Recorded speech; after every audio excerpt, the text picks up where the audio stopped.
Hello friend, स्वागत है आपका अपने चैनल आज क्लास में। आज की इस वीडियो में मैट्रिक बोर्ड परीक्षा 2021 के लिए रसायन शास्त्र के एक महत्वपूर्ण पाठ धातु और अधातु के 30 महत्वपूर्ण ऑब्जेक्टिव प्रश्न हम आपको बताएंगे, जो बोर्ड एग्जाम 2021 के लिए काफी महत्वपूर्ण रहेगा। तो एक भी प्रश्न आप स्किप मत कीजिएगा। वीडियो को प्लीज आप लोग शुरू से लेकर अंत तक देखिएगा और चैनल को सब्सक्राइब नहीं किए तो चैनल को सब्सक्राइब भी कर लीजिएगा। साथ में बेल आइकन को ऑल पे दबा लीजिएगा ताकि जब भी क्लास हो तो आपके पास नोटिफिकेशन पहुंचता रहे। तो आइए शुरू करते हैं पहले नंबर प्रश्न से।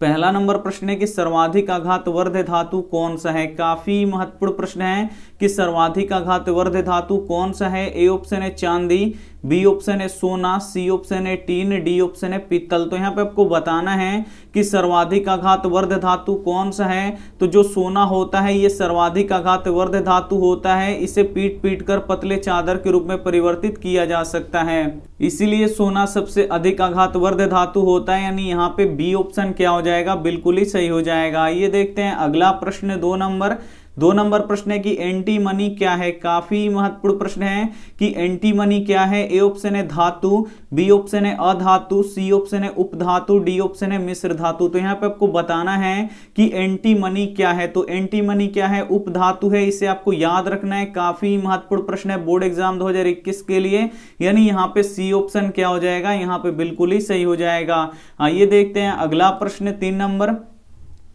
3 नंबर प्रश्न है कि शुद्ध सोना कितने कैरेट का होता है। यह भी काफी महत्वपूर्ण प्रश्न है कि शुद्ध सोना कितने कैरेट का होता है। ए ऑप्शन है 22 कैरेट का, बी ऑप्शन है 24 कैरेट का, सी ऑप्शन है 20 कैरेट का, डी ऑप्शन है 21 कैरेट का। तो यहाँ पे आपको बताना है कि शुद्ध सोना कितने कैरेट का होता है। तो जो शुद्ध सोना होता है वो 24 कैरेट का होता है, इसे आपको याद रखना है। यानी यहाँ पे बी ऑप्शन क्या हो जाएगा, यहाँ पे बिल्कुल ही सही हो जाएगा। और जो शुद्ध सोना होता है ये मुलायम होता है, तो ये भी साथ में आपको याद रखना है। काफी महत्वपूर्ण 30 ऑब्जेक्टिव प्रश्न है, तो एक भी प्रश्न आप स्किप मत कीजिएगा। वीडियो को प्लीज आप लोग शुरू से लेकर अंत तक जरूर देखिएगा। ये देखते हैं अगला प्रश्न, 4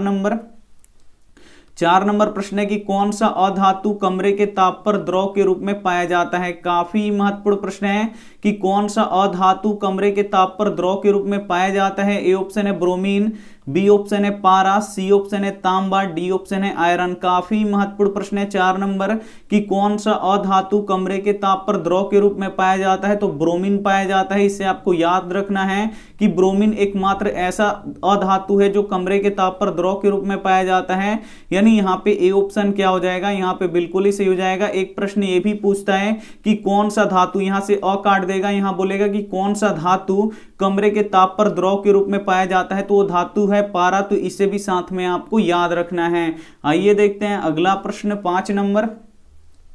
5 नंबर प्रश्न है कि निम्न में किसे चाकू से काटा जा सकता है। काफी महत्वपूर्ण प्रश्न है ये भी कि निम्न में से किसे चाकू से काटा जा सकता है। ए ऑप्शन है लिथियम, बी ऑप्शन है सोडियम, सी ऑप्शन है दोनों, डी ऑप्शन है इनमें से कोई नहीं। तो इसमें से आपको बताना है कि किसे चाकू से काटा जा सकता है। तो लिथियम को भी आप चाकू से काट सकते हैं और सोडियम को भी चाकू से काट सकते हैं। यानी यहाँ पे दोनों को चाकू से काट सकते हैं, इसीलिए यहाँ पे सी ऑप्शन क्या हो जाएगा, यहाँ पे बिल्कुल ही सही हो जाएगा। ये देखते हैं अगला प्रश्न, 6 नंबर भी प्रश्न काफी महत्वपूर्ण है कि पीतल किसका मिश्र धातु है। काफी महत्वपूर्ण प्रश्न है कि पीतल किसका मिश्र धातु है। ए ऑप्शन है Fe और Zn, बी ऑप्शन है Na और C, सी ऑप्शन है Cu और Zn, डी ऑप्शन है यहाँ पे Ca और Ag। तो यहाँ पे आपको बताना है कि पीतल किसका मिश्र धातु है। तो जो पीतल होता है ये कॉपर और जिंक का क्या होता है, मिश्र धातु होता है, इसे आपको याद रखना है। यानी यहाँ पे सी ऑप्शन क्या हो जाएगा, यहाँ पे बिल्कुल ही सही हो जाएगा। ये देखते हैं अगला प्रश्न, 7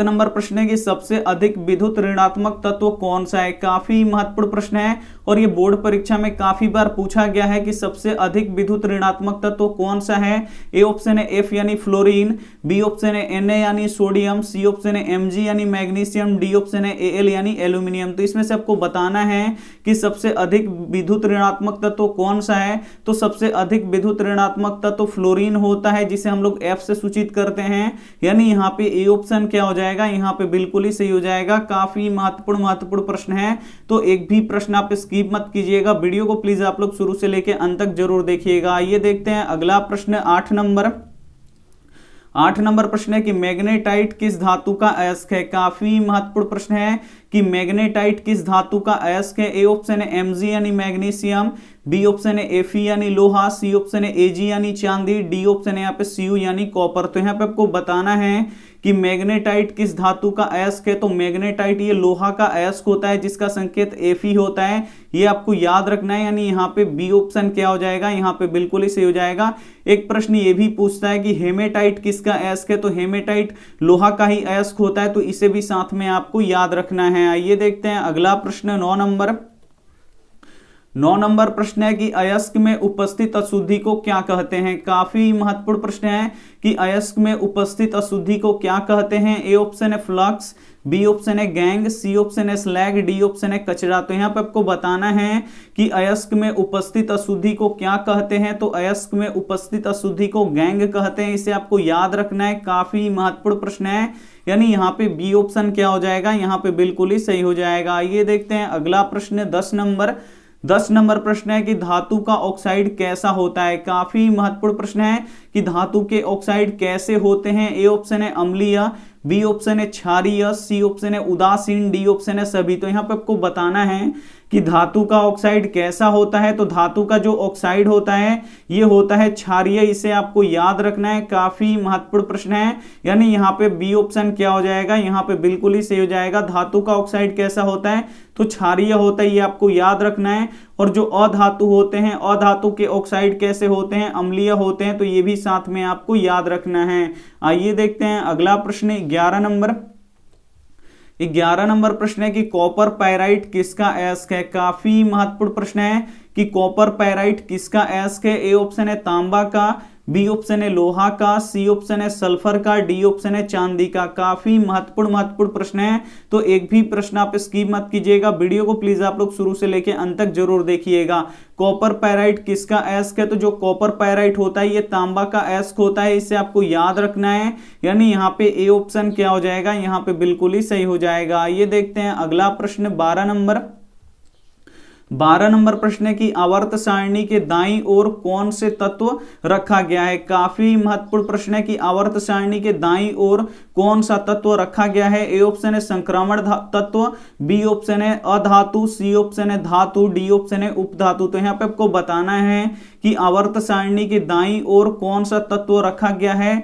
तो ये रखा गया है अधातु, इसे आपको याद रखना है। काफी महत्वपूर्ण प्रश्न है, यानी यहाँ पे बी ऑप्शन क्या हो जाएगा, यहाँ पे बिल्कुल ही सही हो जाएगा। ये देखते हैं अगला प्रश्न 13 नंबर प्रश्न है कि बॉक्साइड किस धातु का अयस्क है। काफी महत्वपूर्ण प्रश्न है 13 नंबर कि बॉक्साइड किस धातु का अयस्क है। ए ऑप्शन है लोहा का, बी ऑप्शन है एल्यूमिनियम का, सी ऑप्शन है सोडियम का, डी ऑप्शन है सोना का। तो यहाँ पे आपको बताना है कि बॉक्साइड किस धातु का अयस्क है। तो जो बॉक्साइड होता है ये एल्यूमिनियम धातु का अयस्क होता है, इसे आपको याद रखना है। काफी महत्वपूर्ण प्रश्न है, यानी यहाँ पे बी ऑप्शन क्या हो जाएगा, यहाँ पे बिल्कुल ही सही हो जाएगा। ये देखते हैं अगला प्रश्न 14 नंबर प्रश्न है कि निम्न में से कौन विद्युत धनात्मक तत्व है। इसमें से आपको बताना है कि कौन विद्युत धनात्मक तत्व है। ए ऑप्शन है तांबा, बी ऑप्शन है सल्फर, सी ऑप्शन है फास्फोरस, डी ऑप्शन है कार्बन। जो धातु होते हैं वो विद्युत धनात्मक होते हैं, ये आपको याद रखना है। तो निम्न में से कौन इसमें से विद्युत धनात्मक तत्व है। तो जो तांबा है ये क्या है, विद्युत धनात्मक तत्व है, क्योंकि ये क्या करता है, इलेक्ट्रॉन का त्याग करके धनायन का निर्माण करता है। यानी यहाँ पे ए ऑप्शन क्या हो जाएगा, यहाँ पे बिल्कुल ही सही हो जाएगा। ये देखते हैं अगला प्रश्न 15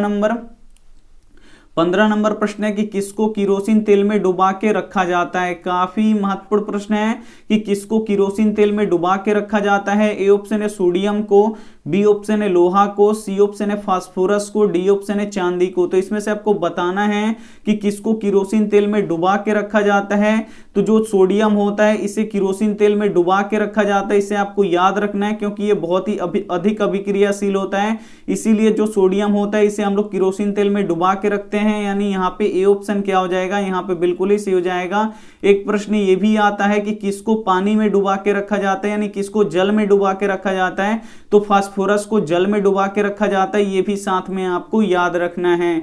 आइए देखते हैं अगला प्रश्न 16 16 नंबर प्रश्न है कि कार्बन के अपरूप निम्न में से कौन सा है। इसमें से आपको बताना है कि कौन कार्बन का अपरूप है। ए ऑप्शन है हीरा और ग्रेफाइट, बी ऑप्शन है सोना, सी ऑप्शन है चांदी, डी ऑप्शन है सोडियम। तो इसमें से आपको बताना है कि कौन इसमें कार्बन का अपरूप है। तो जो हीरा और ग्रेफाइट होता है ये क्या होता है, कार्बन का अपरूप होता है, इसे याद रखना है। यानी यहाँ पे ए ऑप्शन क्या हो जाएगा, यहाँ पे बिल्कुल ही सही हो जाएगा। और जो कार्बन होता है ये अधातु होता है, तो इसे भी साथ में आपको याद रखना है। आइए देखते हैं अगला प्रश्न 17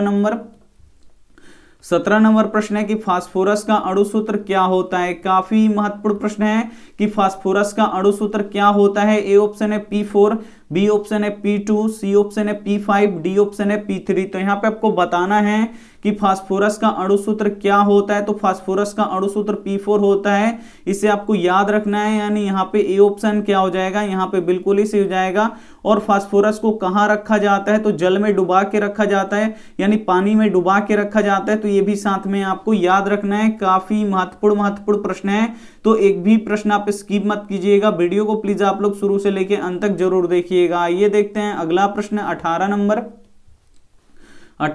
प्रश्न है कि निम्न में से कौन सा फास्फोरस जीवन के लिए घातक होता है। काफी महत्वपूर्ण प्रश्न है। इसमें से आपको बताना है कि वो कौन सा फास्फोरस है जो जीवन के लिए घातक होता है। ए ऑप्शन है लाल फास्फोरस, बी ऑप्शन है पीला फास्फोरस, सी ऑप्शन है श्वेत फास्फोरस, डी ऑप्शन है काला फास्फोरस। तो 18 नंबर प्रश्न में आपको बताना है कि निम्न में से कौन सा फास्फोरस जीवन के लिए घातक होता है। तो जो श्वेत फास्फोरस होता है ये जीवन के लिए क्या होता है, घातक होता है, ये आपको याद रखना है। यानी यहाँ पे सी ऑप्शन क्या हो जाएगा, यहाँ पे बिल्कुल ही सही हो जाएगा। ये देखते हैं अगला प्रश्न 19 नंबर प्रश्न है कि जल में हाइड्रोजन एवं ऑक्सीजन की अणु संख्या का अनुपात होगा। काफी महत्वपूर्ण प्रश्न है कि जल में हाइड्रोजन एवं अणु संख्या की अनुपात क्या होगा। तो ये होता है 2:1, इसे आपको याद रखना है। यानी यहाँ पे बी ऑप्शन क्या हो जाएगा, यहाँ पे बिल्कुल ही सही हो जाएगा।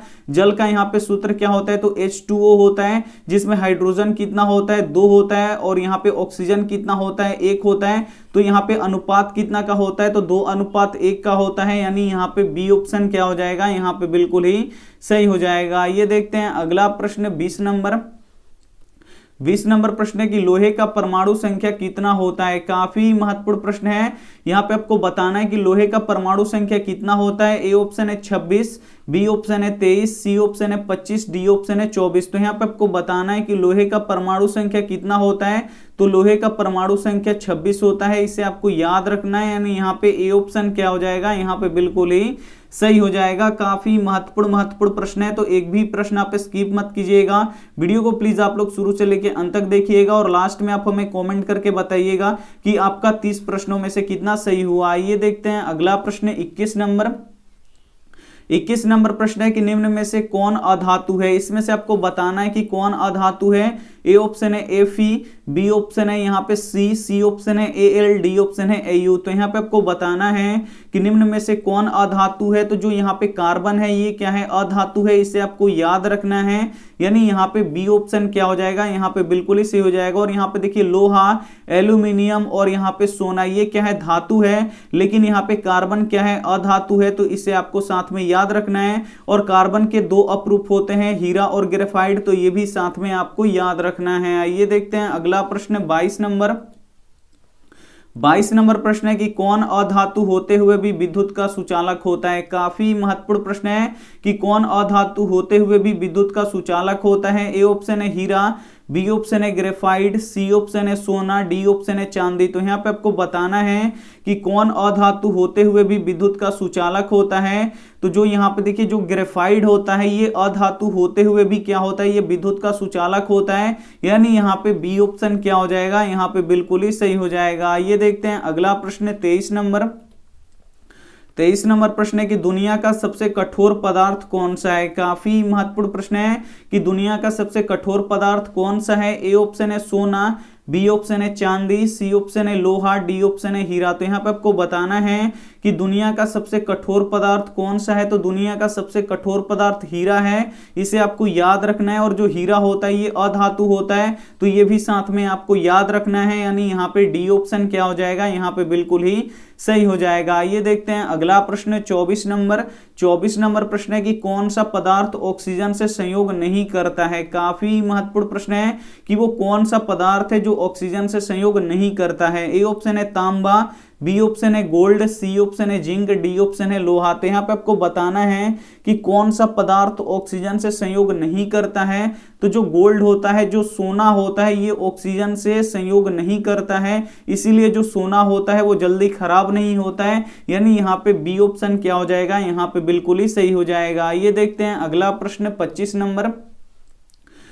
नंबर प्रश्न है कि निम्न में से कौन विद्युत का सर्वोत्तम चालक पदार्थ है। इसमें से आपको बताना है कि कौन विद्युत का सर्वोत्तम चालक पदार्थ है। ए ऑप्शन है Cu यानी कॉपर, बी ऑप्शन है Ag यानी यहाँ पे चांदी, सी ऑप्शन है Al यानी एल्यूमिनियम, डी ऑप्शन है Fe यानी यहाँ पे लोहा। तो यहाँ पे आपको बताना है कि निम्न में से कौन विद्युत का सर्वोत्तम चालक पदार्थ है। तो जो चांदी होता है, जो Ag होता है, ये क्या होता है, विद्युत का सबसे सर्वोत्तम चालक होता है, इसे आपको याद रखना है, यानी यहाँ पे बी ऑप्शन क्या हो जाएगा, यहाँ पे बिल्कुल ही सही हो जाएगा। ये देखते हैं अगला प्रश्न 26 नंबर भी प्रश्न काफी महत्वपूर्ण है कि सोना किसमें घुलता है। काफी महत्वपूर्ण प्रश्न है कि सोना किसमें घुलता है। ए ऑप्शन है अम्लराज में, बी ऑप्शन है सल्फ्यूरिक अम्ल में, सी ऑप्शन है नाइट्रिक अम्ल में, डी ऑप्शन है इनमें से कोई नहीं। तो यहाँ पे आपको बताना है कि सोना किसमें घुलता है। तो जो सोना होता है ये अम्लराज में घुलता है, इसे आपको याद रखना है, यानी यहाँ पे ए ऑप्शन क्या हो जाएगा, यहाँ पे बिल्कुल ही सही हो जाएगा। ये देखते हैं अगला प्रश्न 27 नंबर प्रश्न है कि सीसा और टीन के मिश्र धातु को कहते हैं। काफी महत्वपूर्ण प्रश्न है कि सीसा और टीन के मिश्र धातु को क्या कहते हैं। ए ऑप्शन है सोल्डर, बी ऑप्शन है स्टील, सी ऑप्शन है गन मेटल, डी ऑप्शन है उपधातु। तो यहाँ पे आपको बताना है कि सीसा और टीन के मिश्र धातु को क्या कहते हैं, तो सोल्डर कहते हैं, इसे आपको याद रखना है। काफी महत्वपूर्ण प्रश्न है, तो एक भी प्रश्न आप स्किप मत कीजिएगा, वीडियो को प्लीज आप लोग शुरू से लेकर अंत तक जरूर देखिएगा। ये देखते हैं अगला प्रश्न यहाँ पे 28 नंबर प्रश्न है कि 1 ग्राम सोना से कितना लंबा तार बनाया जा सकता है। काफी महत्वपूर्ण प्रश्न है कि 1 ग्राम सोना से कितना लंबा तार बनाया जा सकता है। ए ऑप्शन है 1 किलोमीटर, बी ऑप्शन है 2 किलोमीटर, सी ऑप्शन है 3 किलोमीटर, डी ऑप्शन है 4 किलोमीटर। तो यहाँ पे आपको बताना है कि 1 ग्राम सोना से कितना मीटर लंबा, यहाँ पे देखिए कितना लंबा तार बनाया जा सकता है, तो 2 किलोमीटर लंबा तार बनाया जा सकता है, यानी यहाँ पे बी ऑप्शन क्या हो जाएगा, यहाँ पे बिल्कुल ही सही हो जाएगा। ये देखते हैं अगला प्रश्न 29 नंबर प्रश्न है कि धातुओं की प्रकृति होती है। काफी महत्वपूर्ण प्रश्न है कि धातुओं की प्रकृति कैसी होती है। ए ऑप्शन है विद्युत धनात्मक, बी ऑप्शन है विद्युत ऋणात्मक, सी ऑप्शन है उदासीन, डी ऑप्शन है कोई भी नहीं। तो यहाँ पे आपको बताना है कि धातुओं की प्रकृति होती है, तो धातुओं की प्रकृति कैसी होती है, तो जो धातुएं होते हैं वो विद्युत धनात्मक होते हैं, इससे आपको याद रखना है, यानी यहाँ पे ए ऑप्शन क्या हो जाएगा, यहाँ पे बिल्कुल ही सही हो जाएगा। ये देखते हैं अंतिम प्रश्न यहाँ पे